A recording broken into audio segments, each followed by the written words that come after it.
president on media and publicity during Gilani. Tonight, we're discussing President Tinubu's economic reforms and other matters. Mr. Gilani, thanks for staying with us on politics tonight. Now, before we move on to other issues, let's go back to the implementation of the Steve Orosaye report. Has a decision been made on what commission, what agency or parastatals that will be scrapped, relocated or merged, or do we still wait for some development on that? Thank you very much. There were concrete final decisions taken today in the Federal Executive Council meeting under the leadership of His Excellency, Mr. President. But it's also fair to say that some of the recommendations of the committee that is spearheading this effort at implementing the Orosaye report obviously require further review with respect to interventions that were made by members of the cabinet today. Some have been referred back to the committee. So I do believe that there's going to be more work ongoing. There is obviously a legislative component to this as well.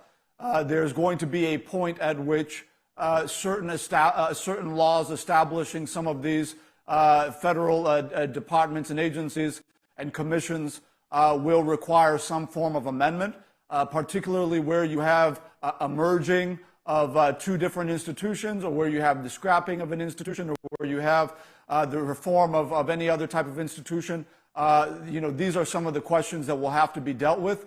But the president is very clear. He is not going to allow for any form of dithering or delay. He's very clear and was very clear today that the committee does have a 12-week timeline with respect to a deadline that would see to the conclusion of this process.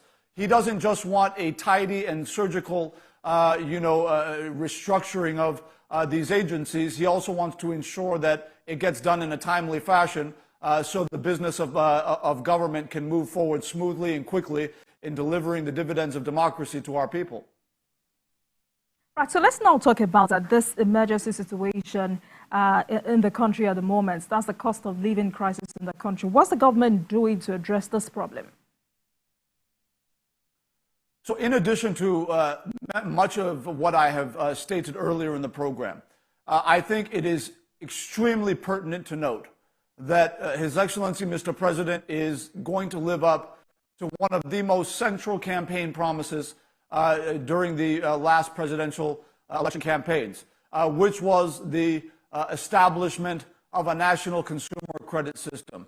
The reason why I mention this, and the reason why it is so absolutely central to what ultimately the administration of President Bola Tinubu will be remembered for, is the fact that it is a measure that deals with the actual quality of life of every Nigerian citizen and Nigerian family living in the country. You would recall, and I want to detail this very carefully so that our people will have a clear understanding of what I'm referring to.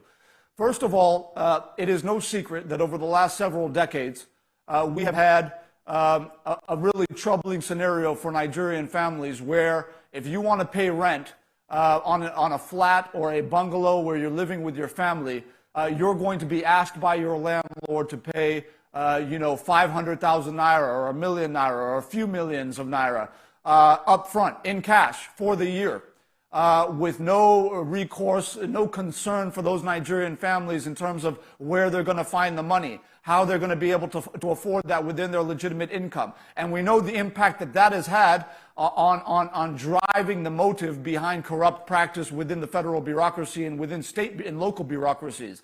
So we know that we can remove a major motive for corruption if we can simply create a system where Nigerians can access the best elements of what produces a quality life within the ambit of their legitimate incomes, irrespective of how large or small those monthly incomes are. So how this is going to work is whereas you'd have to pay up front for your rent or even for your house or even for your used car or new car, we are going to create a situation under the leadership of President Bola Ahmed Tinubu where we can, through the Central Bank of Nigeria, provide certain incentives to the banking industry to be able to steer lending in a way from where it has been steered toward more capital-intensive sectors that are more labor non-intensive. An example is the oil and gas sector, where a lot of the lending is steered toward simply because they are certain with the loaded balance sheets of oil and gas companies that they're going to be able to easily recoup their lending, as well as obviously the profits on that. We are actively encouraging the banking industry to say, look, we can actually steer that lending toward the real sector, the productive sectors of the economy that are labor intensive, that will have a real impact on Nigerian families by providing credit facilities, essentially this consumer credit system, enabling Nigerians to say, look, if I'm a civil servant, I want to be very practical about this. I'm a civil servant. I have a monthly income of 300,000 naira, for example, or 250,000 naira, for example. And I can go to the bank and I can say to the banker that I have bank statements over the course of the last 3 to 5 years that can validate my monthly inflows of 250,000 naira per month. Then the bank can now have confidence to now say, okay, there's some predictability here. He or she can guarantee us that this is the income. So now we can provide a loan facility to this individual to buy a vehicle, for example, or to buy a house, for example, on a rent-to-own arrangement, a mortgage facility that is within an affordable interest rate regime that will allow a Nigerian civil servant that's making 250,000 naira a month to be able to pay 50,000 naira a month for a social housing unit that he's able to move into with his family today. We believe that we can provide a 10 to 15-year mortgage facility to a Nigerian civil servant or a Nigerian entrepreneur or a Nigerian business person who can validate that they have an average income on a monthly basis, a monthly inflow that they can produce an average out of that will allow the banking community to understand that there's predictability with respect to this citizen's ability to pay that money back. That is the system that is going to totally transform the lives of Nigerians. It's obviously going to be something that's going to require trillions of naira. We are hard at work in the process of establishing that pool of resource that is going to undergird and serve as a foundation for that credit system. But ultimately, it comes down to the fact that aside from just ensuring that the average Nigerian family can have a house, they can live in a house that they can afford, that they can use a vehicle that they're paying on a monthly basis rather than being forced into crooked practice to be able to afford a car that they can't really afford legitimately, what we're also going to be doing is that by providing a consumer credit that will allow Nigerians to access these goods that will improve their quality of life, what you're also doing by extension is you have now created a pool of demand of millions of Nigerians that will now create an industry of supply that will now create tens of millions of jobs for Nigerian youths in housing, construction, indirect jobs for vendors who are supplying the sand, supplying the cement, supplying all the various elements that will go into housing construction. What was the disincentive all these years for an automobile manufacturer to produce vehicles in Nigeria? Yes, one part of it was, the high cost of energy, the high cost of electricity, or the non-availability of electricity and reliance on diesel power generation to power their industries. That's a major disincentive. But a major disincentive also was the fact that vehicle manufacturers in Nigeria asked the question, in the absence of a credit system where you have 90% of the population unable to afford out of upfront payment for a vehicle paid in totality, the demand was not there. So why do we want to have an automobile manufacturing facility if we're not going to have the off-takers of millions of Nigerians off-taking these vehicles? Now with this consumer credit system, you've created a pool of millions of Nigerians who can off-take these vehicles within their legitimate incomes, which will now create a cyclical, supply cycle that will employ millions of Nigerians in the steady construction of homes and in the steady manufacturing of automobiles to supply this massive market that we have within the Nigerian economy. So you win in terms of job creation and sustainability. You also win in terms of directly transforming the lives of the average Nigerian citizen. And that is something that we're extremely excited about. That is something that President Bola Ahmed Tinubu is absolutely committed to delivering to the Nigerian people. And this is why we make the appeal that we know times are tough. We know that times are hard. Nigerian families are feeling the pinch. But what we are saying is if Nigerian families, if the Nigerian people can be patient with us and look beyond the politically motivated shenanigans of certain labor unions, what we will get to on the other side of this tunnel is something that we have never seen before in our national history. The president is determined to do it. He will do it. He's committed to it. Nigerians will benefit from it, and we will all be thankful for these very difficult reforms that are in place today, because they're going to give birth to a new nation where every Nigerian family can enjoy the fruits of an economy that works for all and not an economy that works for just a few. All right. So how about currency stabilization? How does the president hope to strengthen the naira?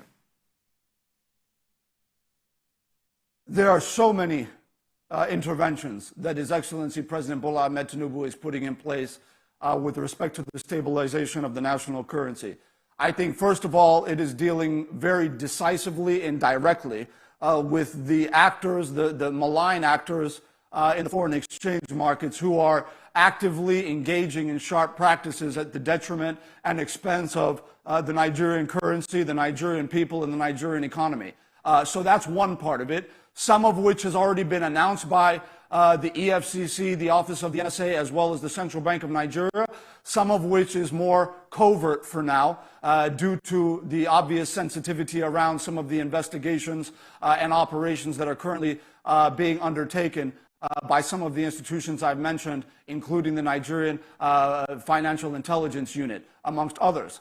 Now, with that said, I think there's also an element to this that deals with the fact that we are dealing with foreign exchange illiquidity. That I'm not breaking news tonight by saying that. Everyone understands that we have a foreign exchange cash crunch, largely due to the extensive malfeasance that occurred under the previous leadership of the Central Bank of Nigeria. That's no secret. But we're not focused on a blame game or lamentation. We're focused on finding solutions and implementing them as quickly and as efficiently as possible. What we are now facing is a year in which, and this is why earlier in the program when I was talking about the refinery rehabilitation, you know, the tendency is to hear something like that and say, oh, okay, that's the oil and gas sector.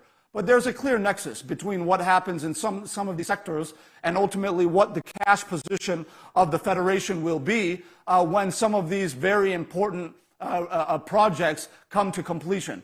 For example, with the completion, obviously, of the 650,000 barrels per day refinery of Dangote Group, of which 20% ownership belongs to the Nigerian people through the Nigerian National Petroleum Company Limited, NNPCL, we have already satisfied local national demand for PMS, right? That's not a secret, once that is fully on stream within the next few months. Now, in addition to that, by the time you now add to that the nearly 200,000 barrels per day capacity of the Port Harcourt refinery, in addition to the joint 200,000 barrels per day coming from the Warri and Kaduna refineries, 100% publicly owned, 100% owned by the Nigerian people, with revenues coming back to the Nigerian people, the cash position of the federal government transforms dramatically, not just in terms of foreign exchange that you're saving on the non-importation, the non-shipping, and the non-payment to foreign refineries of Nigerian crude oil, but also in terms of the money that you will now be making from the sale of surplus refined PMS that you're producing from the national-owned refineries, in addition to the publicly owned stake of 20% within the Dangote refinery. Of course, I've not even talked about the 200,000 barrels per day BUA refinery owned by Abdul Samad Rabiu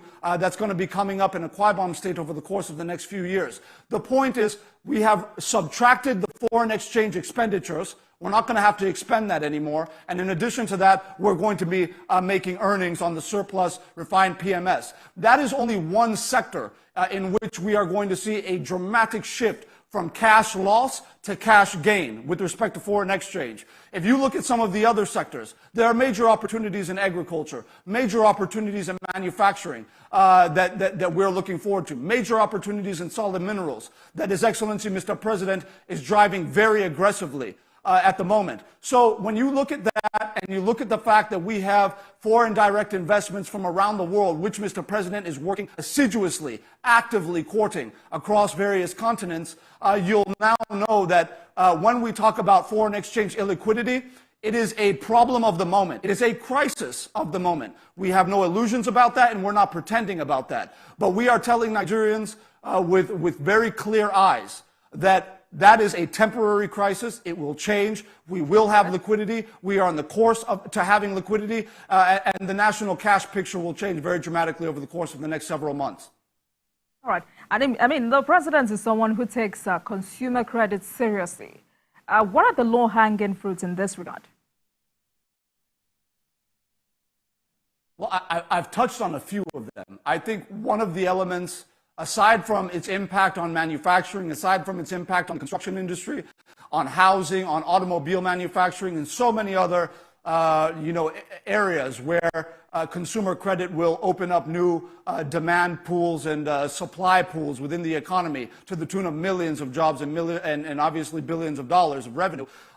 In addition to all of that, I think it's really important to note that we are not just looking at providing credit for Nigerian families to enhance their quality of life and totally restructure the national economy to make it more inclusive.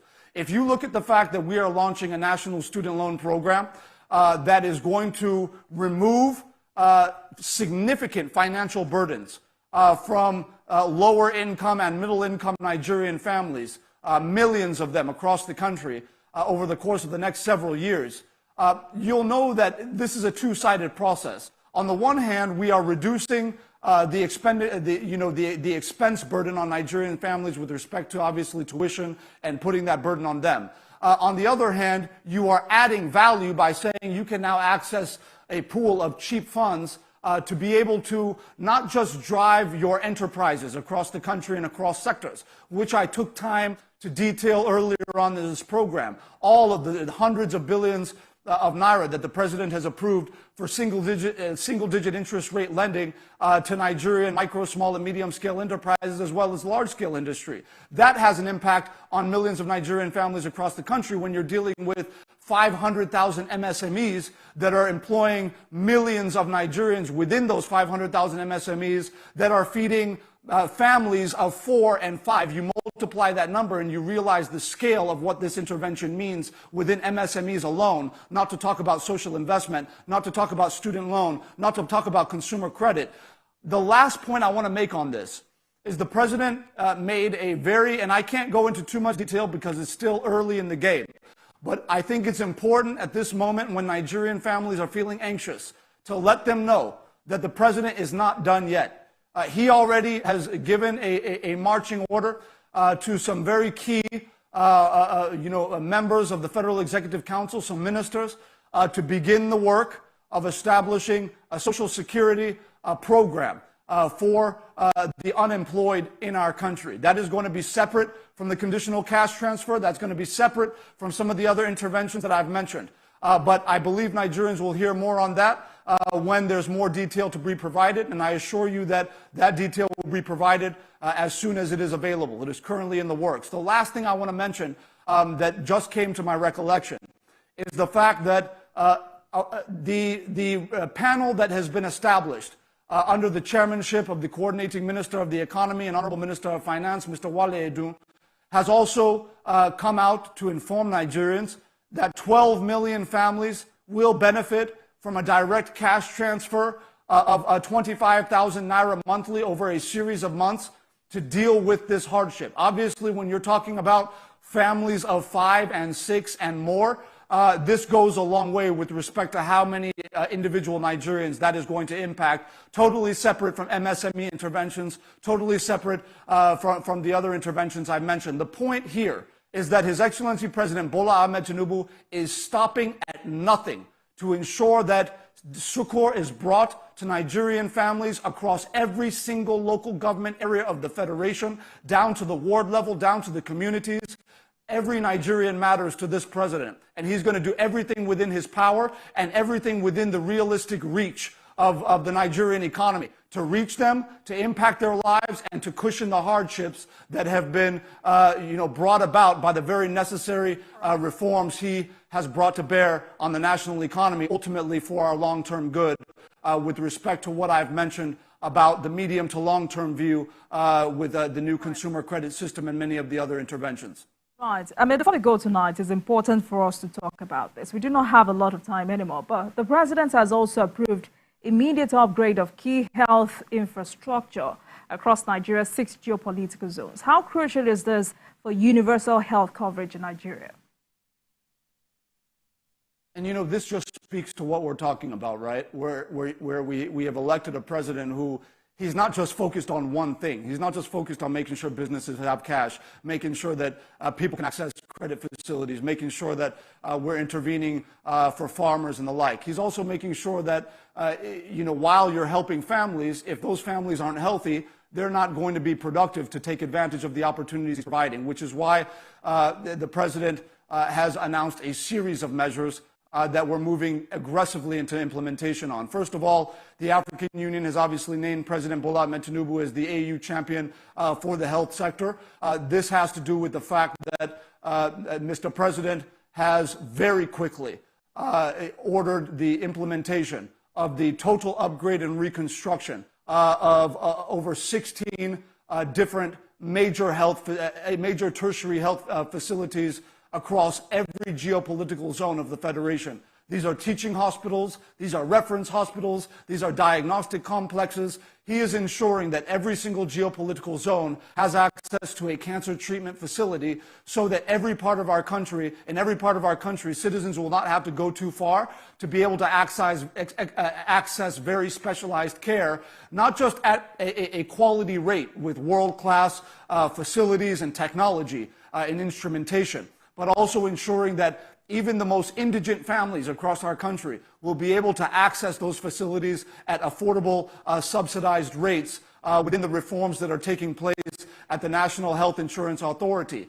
In addition to that, the president has also, facilitated the establishment of a $1 billion facility between the Afrexim Bank and the Federal Ministry of Health and Social Welfare under the leadership of the Coordinating Minister of Health and Social Welfare, Dr. Mohammed Ali Pate, to essentially create a $1 billion pool of funds that will allow for pharmaceutical industries from abroad and locally, and those creating, medical kits, those, manufacturing syringes and medical devices and the like.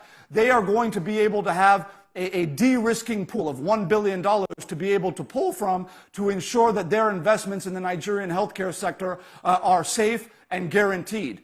So providing that cash backing is going to be very strategic, not just in terms of job creation through obviously the establishment of these new industries that can leverage on this unlocking healthcare value chain pool of resource of $1 billion, but also in terms of making sure that Nigeria truly does industrialize across all sectors, not just in manufacturing, not just in agro-processing, but also in the healthcare industry as well. This is the vision of the president, and he's putting action to it. We need to go. Sadly, we're out of time. But, we still have a lot to talk about, but I'm certain we'll have another time for this conversation. Thank you so much for joining us tonight. I've been speaking with Jurin Galali, Special Advisor to the President on Media and Publicity. Thank you so much for joining us on